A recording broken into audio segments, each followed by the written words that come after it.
साहित्य में पढ़ना इतना मज़ेदार होता है, मज़ा आ जाएगा पढ़ के आपको।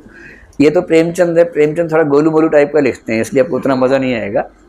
इसके बाद जो किताब आएगी ना, अब मतलब हिल जाएंगे उसके बाद। तो उसके बाद आप कहेंगे कि अब तक क्यों नहीं पढ़ा था ये सब, जीवन के सारे संदेह दूर हो जाएंगे, ऐसी क्लैरिटी आएगी।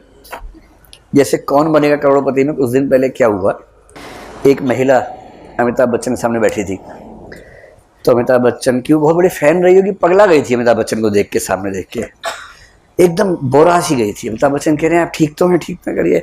सर मैं क्या करूं, मैं समझ नहीं पा रही हूँ, आपको देख के पागल हो गई हूँ, मैंने आपको इतना बार सपने में देखा है, धर्मेंद्र जी को देखा, हमेशा सपने में आप ही आते थे।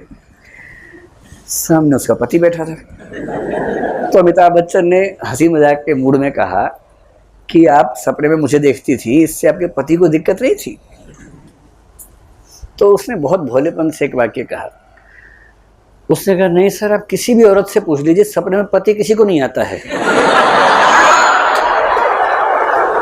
और इतने भोलेपन से इतनी गहरी बात कह दी,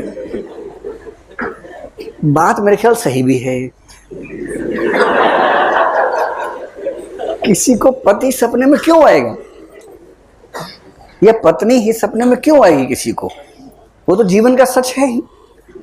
और सपना आमतौर पे होता है जो जीवन में उपलब्ध नहीं है, उसको लेके कल्पनाएं होती हैं, सपने इसलिए होते हैं। बस सपनों की एक व्याख्या ये है कि वो जो जीवन में उपलब्ध नहीं हो पाया, उसकी कल्पनाएं सपनों के रूप में मन में आती हैं।